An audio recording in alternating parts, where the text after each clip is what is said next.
Hello everyone, welcome to Res Snapper. My name's MJ and this is Snap or Pass, where we look at the new cards coming to Marvel Snap. This week we've got Surge, who is a 2/2. On reveal, give the top card of your deck -1 cost and +1 power, and after you play it, repeat this ability. In this video we're going to be talking about the counters, synergies, give you some deck ideas. It's going to be very awesome. You can use the chapters below to skip the section that you want. We'll also talk about what's available in seasonal Series 5 snap packs alongside Surge. And we also need to address the elephant in the room, which we'll address right now. Hey elephant!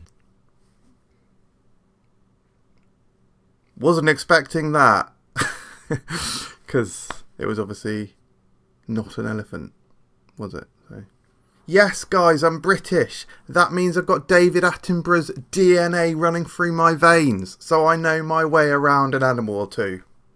Anyway, it's been about 5 minutes since I mentioned the elephant that we need to address, and that is the Spotlight variants. As you can see here, they're not going to be Spotlight variants anymore. Well, probably not anyway. They're probably not going to be called Spotlight variants. I mean, maybe they will be. I don't know if they're going to differently categorize them, but you can see that the formerly Spotlight variants for the new X-Men season are by Creative House Pocket. And if you watched the developer update video that they just put out for this season, you would have seen a segment where they talked about their studio. Very, very cool segment, so go and check out the developer update video if you've not seen it already. But basically, they were talking about the Spotlight variants, essentially, in everything but name.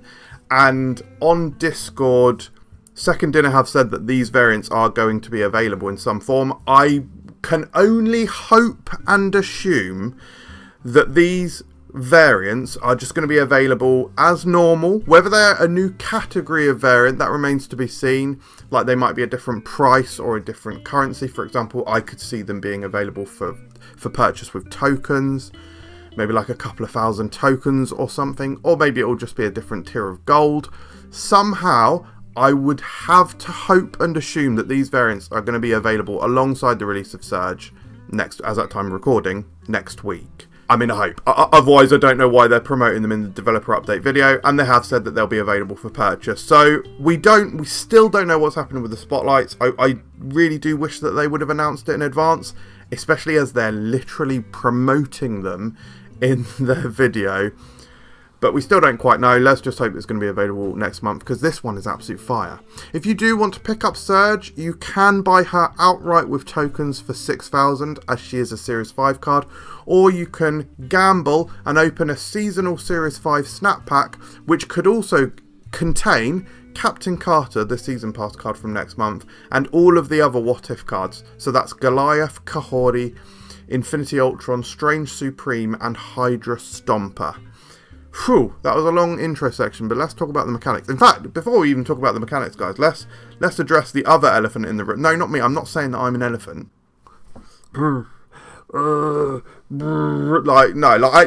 Listen, I am overweight.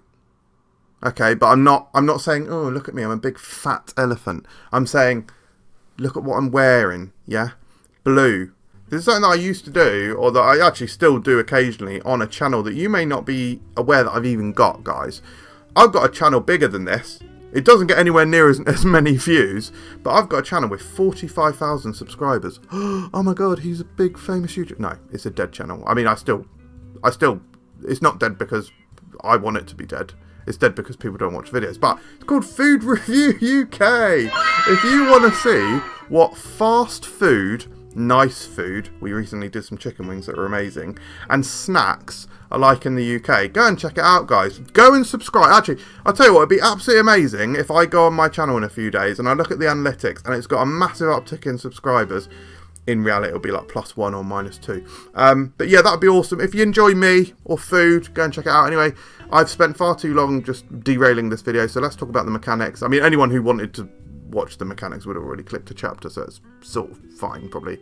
And if you're sticking with me this long for this much babbling, I must be doing something that you enjoy, and I can only apologise for the negative impact that I've had on your mental health. The mechanics of the card, I think that the archetypes she's most going to fit into is actually a slightly complicated conversation. I think certainly she's going to fit into buffs. Any card, any deck where you want to buff your cards, like Scarlet Spider, Captain Carter, Brood, that kind of thing, I think she'll fit well in. So that also goes for the Mergers style deck. with Penny Parker alongside those other cards. I think Lockjaw could be an interesting one. Now, as I said at the outset, or possibly implied with the slightly different colour highlighting for the second part of her ability, as recently confirmed on Discord by Glenn, Surge needs to stay on the board for the second part of her ability to remain active. So she's kind of got this first part, which I don't know if it's actually just completely separate from the on-reveal, but she's got the on-reveal, she's given the top card of your deck +1 power and -1 cost. But then separate to that, she's got this sort of perennial ability, whereas if you play that card, it then triggers again. So it's slightly complicated and interesting. So I'm not sure if you play her into Lockjaw, I think she's only going to get one side of that effect. But still, could be interesting, especially as she's a cheaper costed card. I think just generally speaking, she's a generically good card, so a good cards deck could be good for her. Bounce, you can return her to your hand and do it multiple times. Also, if you can do it with Wong, I think that might be good, so maybe an on-reveal deck. So it is a very strong on-reveal effect that can spread like a virus. If you do have that Wong or some other kind of shenanigans, you know, Zabu on turn 1, getting the Wong down on turn 3, being able to maybe bounce the Surge if you played it already, or you just play it, you know, from turn 4 onwards, getting those multiple triggers is going to be absolutely crazy. I mean, I can't even actually imagine what that even looks like. I used to play Hearthstone and there was like a frog card and it did like a frog buff that like jumped from card to card, and when you triggered that multiple times it just went absolutely crazy. I do wonder if it'll be a similar thing with Surge, so it could be very, very cool. She is a mechanically complicated card. You need to keep her alive for the second part of her ability, as we just said. And she's got a generic effect that works well with most decks. I think she's just going to fit in nicely, and just a good 2-drop. If you ever need a 2-drop, I think you'd be like, yep, Surge, good, fine. I want the buff, I want the cost discount, I'd be happy to have either. And you get them both, so, and potentially being able to repeat it, so very, very cool stuff. The pros, the potential value can snowball if you keep playing the top card of your deck. This is the aspect that really makes me think Surge could do extremely well. You play her on turn 2, you top deck a 4-costed card, which has now come down to 3. You can play that on curve, so actually Zabu could be a really big synergy with her, with a lot of 4-cost cards in your deck as well. That could be really nice. It's just a very natural thing, because even if you don't pull the Zabu, you might have a higher chance of that top card being a 4-costed card. Yada yada yada, and you just chain it, you keep chaining. Could be very, very strong. You can repeat the effect with cards like Grandmaster and Beast for great gains. So this is again going to be a really interesting one to do, especially if you can trigger it on the same turn, right? Is that top card of your deck getting +2 and -2 cost? Oof, absolutely madness. The cons, if it hits a card that you're less able to take advantage of, then it may be a low tempo play. She only has 2 power, so she's not doing much like on her own. And also similarly, if you play her or if you draw her on the final turn of the game, she is just a 2/2, so again you're not excited about that. She's unpredictable, similar to the above. You can't control which card you'll hit. Sorry that I seem to be having a speech impediment today. Howard the Duck synergy can sometimes give alarm bells vibes. It's been a while since I actually read this slide, and now I'm just laughing at my own sort of silliness and ineptitude, so that's fine. But yeah, sometimes when a card has a synergy that is Howard the Duck, Howard the Duck's generally not a good card, so it's kind of like a bit like, is that a good thing? Brilliant. I wrote this slide when I was dying from hunger. Is it obvious? I feel like I'm being pretty incoherent. Okay, now I remember me writing this because I was, yeah, literally dying from hunger, despite eating elephants or whatever animal that is. I've forgotten. Even though I've got the DNA of David Attenborough or Prince Attenborough, whatever he's called, can't remember, and that I'm overweight, so I can't be dying from hunger. So this is all going about as well as I could ever expect. Locations. Oh yeah, by the way, I've got an announcement about locations. I think I'm going to stop doing them. This comes off the back of a comment that I recently received, which someone said basically, oh, thank you for doing locations. I think it's really good. It's one of the things that sets you apart. The problem is, it takes a very long time. I don't think it adds that much. And with them now releasing more and more cards, I need to think of a way to make these videos easier to create. Part of that might mean creating less decks. Part of it is dropping locations. And there's some other things that I might need to think about just to reduce my workload. as they release in potentially like 3 extra cards a month, it's going to become untenable. Because I do definitely want to do a snap or pass for every card they release. I think to me that's more important than doing like locations, for example. Anyway, good locations. Valhalla could be extremely, not even could be, will be just mental. Especially because you'll still have Surge on the board on turn 4, presumably. Quantum Tunnel I have put as a synergy, but as we know, it might not chain if you do play her into that, so perhaps not. Carmartage, fantastic. And Bar Sinister, if you have a way to get power into Bar Sinister after you've played Surge, Ironheart or something, I don't know, just off the top of my head, or Blue Marvel or whatever. Bar Sinister does seem crazy, because is that not a +4 power and -4 cost to the top card of your deck every turn, which you would just keep doing and it would keep repeating? Absolute madness. And bad is obviously nowhere because the on-reveal effect will not trigger. Counters include Korg, especially if that comes after your Surge. Well, I mean, actually, exclusively if it comes after your Surge, really. But it's because he's shuffling your deck. He's shuffling your deck, so actually your top card is no longer your top card, and that might just completely ruin your entire chain. Cable is going to be absolutely gross, especially this week, basically, when a lot of people are playing Surge.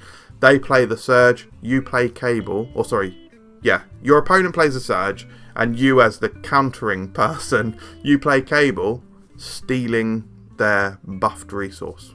Gross. Don't know how that's going to work with the chaining of the effect, because it's no longer, if you're playing that card, you're not in control of the Surge, so probably not would be my guess. Shadow King can obviously reset any buffs that Surge gives out. Mobius can stop the discount side of it, and Cosmo will stop the on-reveal in its entirety.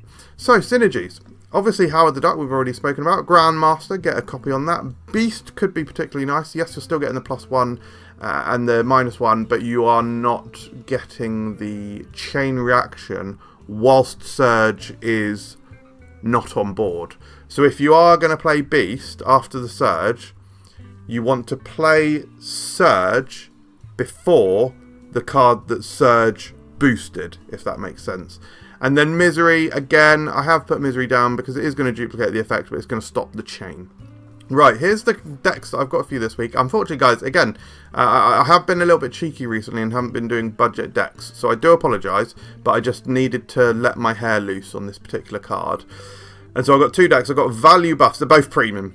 So, like, we've got a blue Surge, like this striking strong azure blue Surge. We've got this striking strong azure blue premium logo on the screen. And we've got this striking blue azure colour outfit that I'm literally wearing. In fact, Synergy.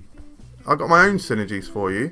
This is a Tango Ice Blast hoodie. We got given this hoodie by Tango Ice Blast, which is basically the UK version of Slurpees. In America, you call them Slurpees and like Ices, whatever. We do have Ices over here as well, actually. But they are FCBs, frozen carbonated beverages. So they are a slush drink, like an ice and syrup drink. But they also have carbon dioxide pumped into them so that they're fizzy.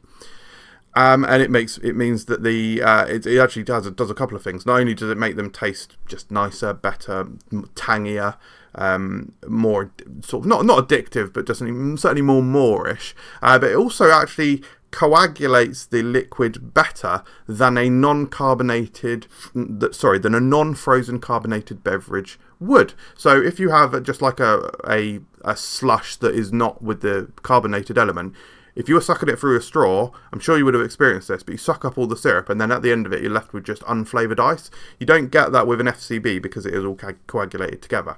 Anyway, Tango Ice Blast is the UK version of Slurpee, and we visited their factory, which is not particularly far from where we live, and we had an awesome time. And that's on Food Review UK, so that is me promoting Food Review UK again somehow, but that was a really cool visit. A brilliant video, actually, one of my favourites that we've done recently, because we just had such a fun time. It was very funny. Also, I was there with my friends Nate and Gossie, and Gossie is a massive Marvel Snap fan, so yeah, boom, there you go. Can you guys get close to each other, like put your arm around each other and stuff? Why? Just because I like it. Oh lads, I didn't know they installed an escalator here. You haven't? Oh, that's embarrassing. That's absorbing the moisture in the room.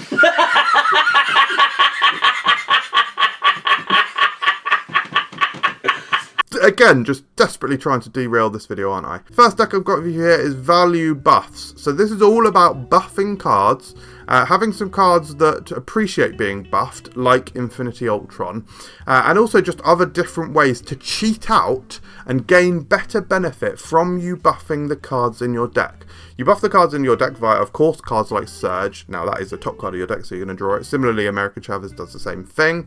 Actually, that's interesting that those two kind of work together and both target. In fact, bloody hell, I love that. Surge and Chavez gives the top card of your deck +3. That's freaking cool. Anyway, in this particular deck, you can throw loads of stuff into Lockjaw, including M'Baku if you do happen to draw him before he's buffed. But, I mean, if you do that on turn 5, please be aware that you will draw M'Baku on turn 6. It is a 100% guarantee. But you also have Malekith. I don't really see people talking about the strength of Malekith with buffs.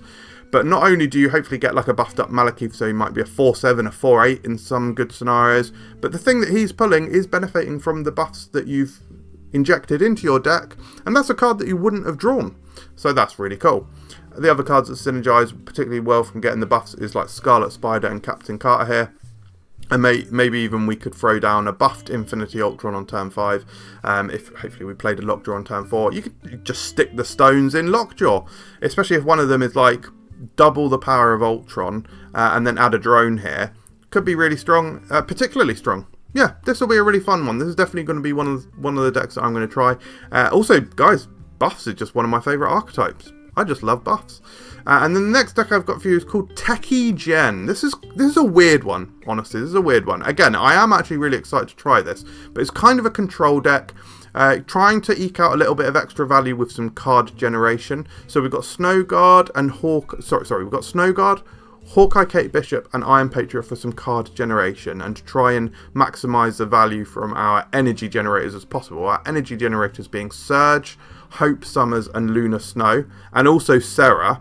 Alongside all of these cards, we've also got, excuse me, Bruce Banner. If we've got leftover energy, hopefully he can try and suck that up. And then just a load of tech cards. So Shang-Chi, Enchantress, we've got the fantastic card of Galacta. And then an Iron Lad can just pretty healthily and happily copy any of these cards. Especially...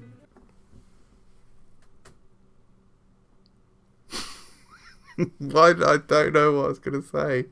Oh, sorry. I wasn't going to say especially. I was just going to say, just beware of if you are happening to... Just beware if you've still got Enchantress in your deck, basically, because you don't want to get rid of the ongoing ability from, like, a Pym Arrow.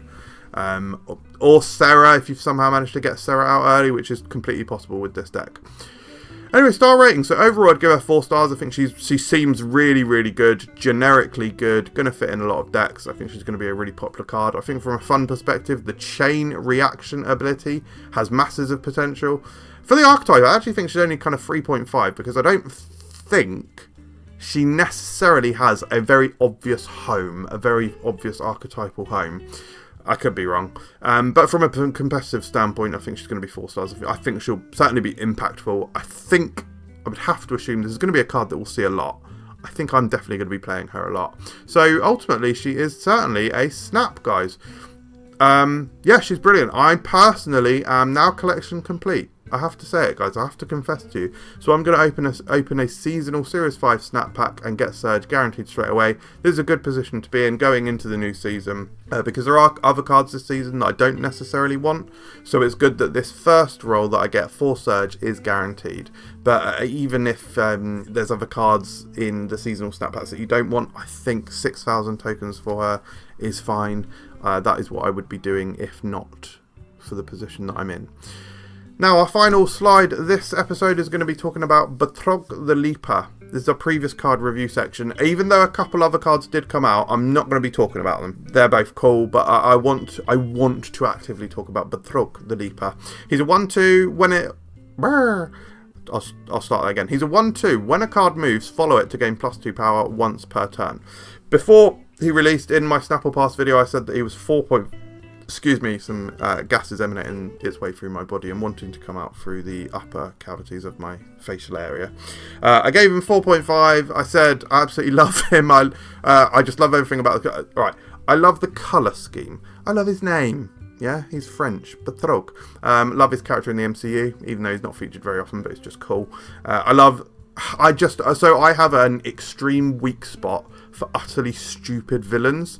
Just villains in general I love, and yeah, utterly stupid ones like Batroc the Leaper, Stiltman, Big Wheel. These are all the kinds of cards that I love. In fact, second dinner, if you're literally watching this bit, if you have ever appreciated anything I've done, anything I'd like, in the slightest way, oh, would you please reward me by making the Big Wheel in Marvel Snap?